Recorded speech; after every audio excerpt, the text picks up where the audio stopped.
Welcome to American Spoken English, English Conversation Channel. The Umbrella Man, a funny story by Roald Dahl.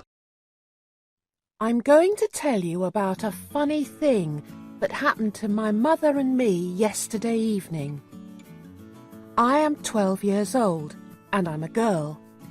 My mother is 34, but I'm nearly as tall as her already. Yesterday afternoon, my mother took me up to London to see the dentist. He found one hole. It was in a back tooth, and he filled it without hurting me too much. After that, we went to a cafe. I had a banana split, and my mother had a cup of coffee. By the time we got up to leave, it was about 6 o'clock. When we came out of the cafe, it had started to rain. "We must get a taxi," my mother said. We were wearing ordinary hats and coats, and it was raining quite hard. "Why don't we go back into the cafe and wait for it to stop?" I said. I wanted another of those banana splits. They were gorgeous. "It isn't going to stop," my mother said. "We must get home." We stood on the pavement in the rain, looking for a taxi. Lots of them came by, but they all had passengers inside them. "I wish we had a car with a chauffeur," my mother said. Just then, a man came up to us. He was a small man, and he was pretty old, probably 70 or more. He raised his hat politely and said to my mother, "Excuse me, I do hope you will excuse me." He had a fine white moustache and bushy white eyebrows and a wrinkly pink face. He was sheltering under an umbrella, which he held high over his head. "Yes?" my mother said, very cool and distant. "I wonder if I could ask a small favour of you," he said. "It is only a very small favour." I saw my mother looking at him suspiciously. She is a suspicious person, my mother. She is especially suspicious of two things: strange men and boiled eggs. When she cuts the top off a boiled egg, she pokes around inside it with her spoon, as though expecting to find a mouse or something. With strange men, she has a golden rule which says, "The nicer the man seems to be, the more suspicious you must become." This little old man was particularly nice. He was polite. He was well-spoken. He was well-dressed. He was a real gentleman. The reason I knew he was a gentleman was because of his shoes. "You can always spot a gentleman by the shoes he wears," was another of my mother's favourite sayings. This man had beautiful brown shoes. "The truth of the matter is," the little man was saying, "I've got myself into a bit of a scrape. I need some help. Not bring down much, I assure you. It's almost nothing, in fact, but I do need it. You see, madam, old people like me often become terribly forgetful."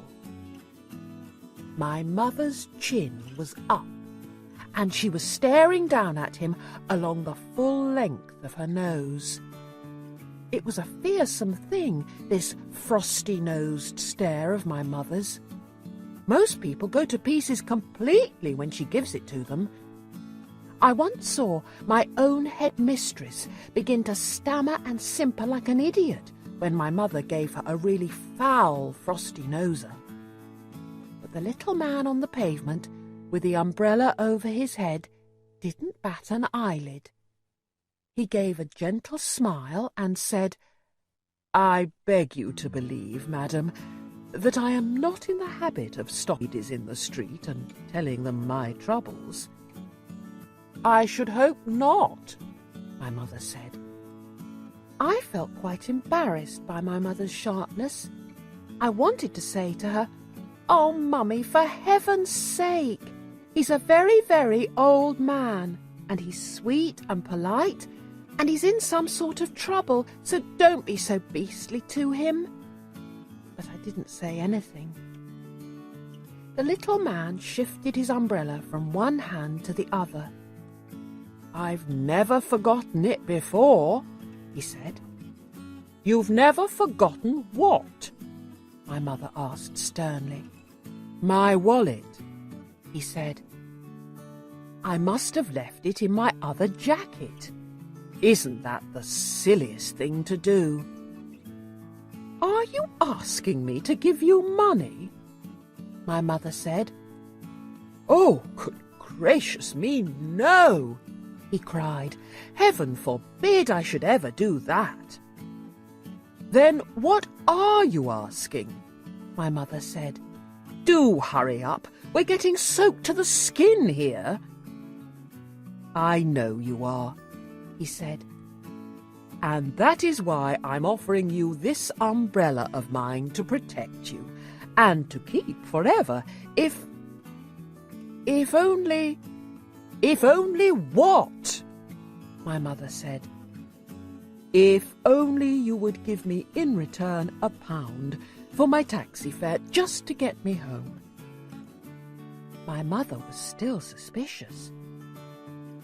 "If you had no money in the first place," she said, "then how did you get here?"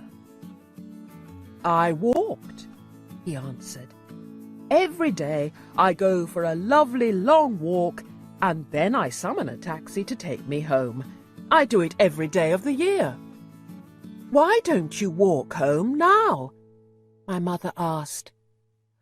"Oh, I wish I could," he said. "I do wish I could, but I don't think I could manage it on these silly old legs of mine. I've gone too far already." My mother stood there, chewing her lower lip. She was beginning to melt a bit, I could see that. And the idea of getting an umbrella to shelter under must have tempted her a good deal. "It's a lovely umbrella," the little man said. "So I've noticed," my mother said. "It's silk," he said. "I can see that." "Then why don't you take it, madam?" he said. "It cost me over £20, I promise you, but that's of no importance so long as I can get home and rest these old legs of mine." I saw my mother's hand feeling for the clasp of her purse. She saw me watching her. I was giving her one of my own frosty-nosed looks this time, and she knew exactly what I was telling her. "Now listen, Mummy," I was telling her. "You simply mustn't take advantage of a tired old man in this way. It's a rotten thing to do." My mother paused and looked back at me. Then she said to the little man, "I don't think it's quite right that I should take an umbrella from you worth £20. I think I'd better just give you the taxi fare and be done with it." "No, no, no," he cried. "It's out of the question. I wouldn't dream of it, not in a million years. I would never accept money from you like that. Take the umbrella, dear lady, and keep the rain off your shoulders."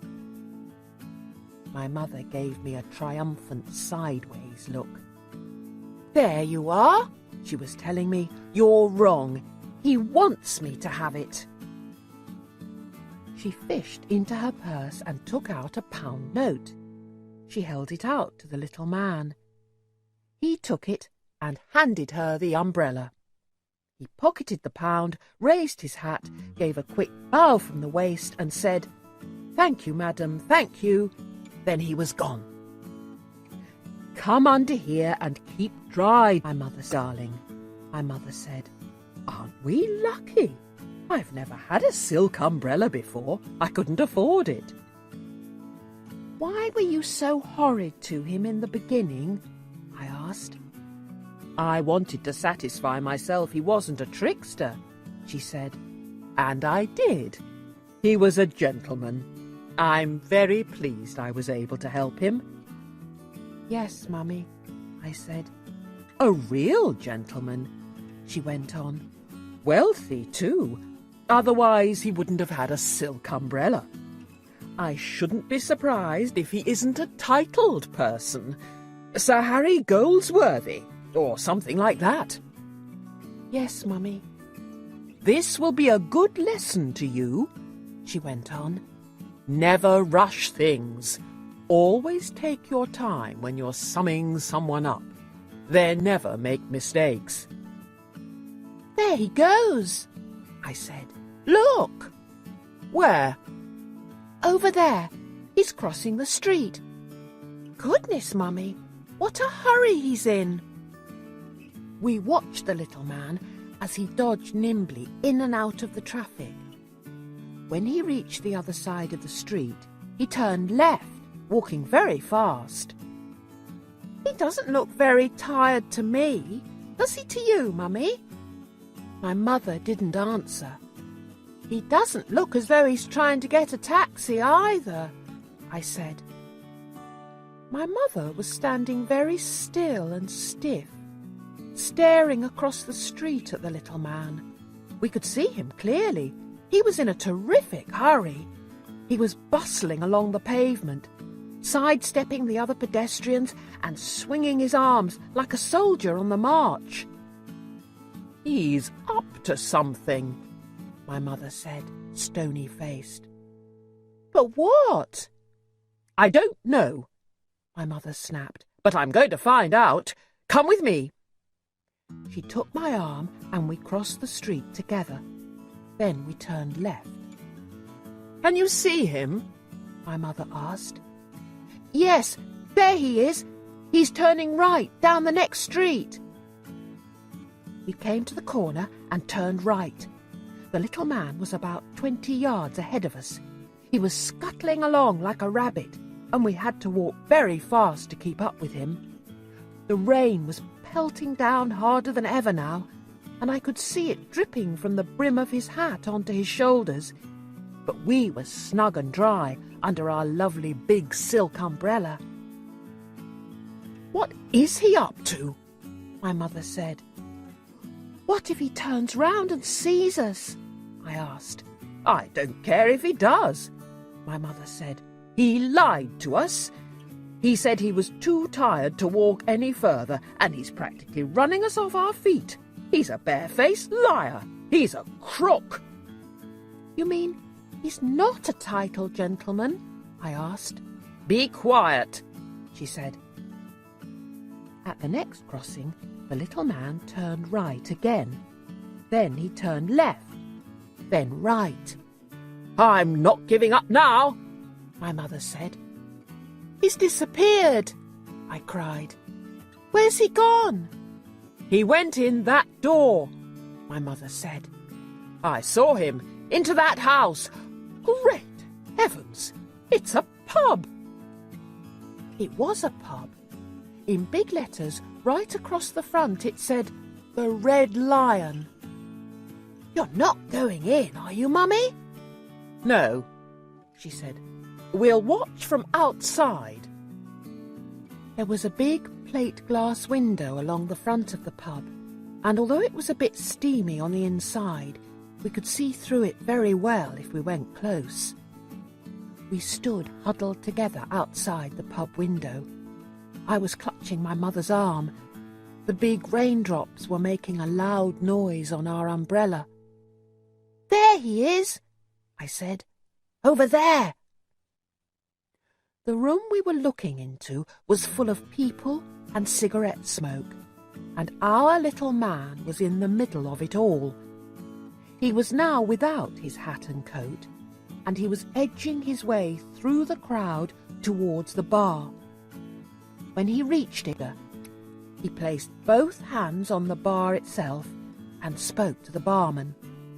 I saw his lips moving as he gave his order.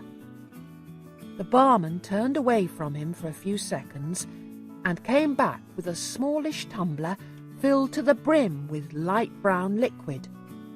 The little man placed a £1 note on the counter. "That's my £1!" my mother hissed. "By golly, he's got a nerve!" "What's in the glass?" I asked. "Whiskey," my mother said. "Neat whiskey." The barman didn't give him any change from the £1. "That must be a treble whiskey," my mummy said. "What's a treble?" I asked. "3 times the normal measure," she answered. The little man picked up the glass and put it to his lips. He tilted it gently. Then he tilted it higher and higher and higher, and very soon all the whiskey had disappeared down his throat in one long pour. "That's a jolly expensive drink," I said. "It's ridiculous," my mummy said. "Fancy paying £1 for something to swallow in one go." "It cost him more than £1, I said. "It cost him a £20 silk umbrella." "So it did," my mother said. "He must be mad." The little man was standing by the bar with the empty glass in his hand.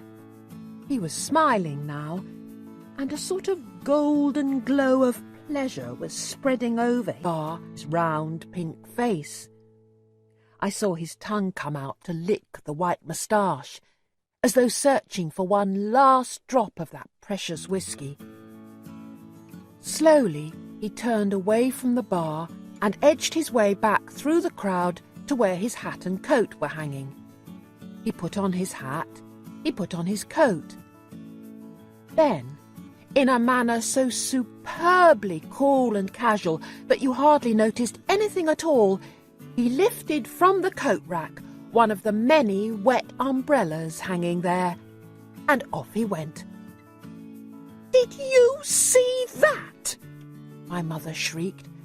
"Did you see?" "He did." "Shh," I whispered. "He's coming out." We lowered our umbrella to hide our faces and peered out from under it. Out he came, but he never looked in our direction. He opened his new umbrella over his head and scurried off down the road the way he had come. "So that's his little game," my mother said. "Neat," I said. "Super." We followed him back to the main street where we had first met him, and we watched him as he proceeded with no trouble at all to exchange his new umbrella for another £1 note. This time it was with a tall, thin fellow who didn't even have a coat or hat. And as soon as the transaction was completed, our little man trotted off down the street and was lost in the crowd. But this time he went in the opposite direction. "You see how clever he is," my mother said. "He never goes to the same pub twice." "He could go on doing this all night," I said. "Yes," my mother said, "of course. But I'll bet he prays like mad for rainy days."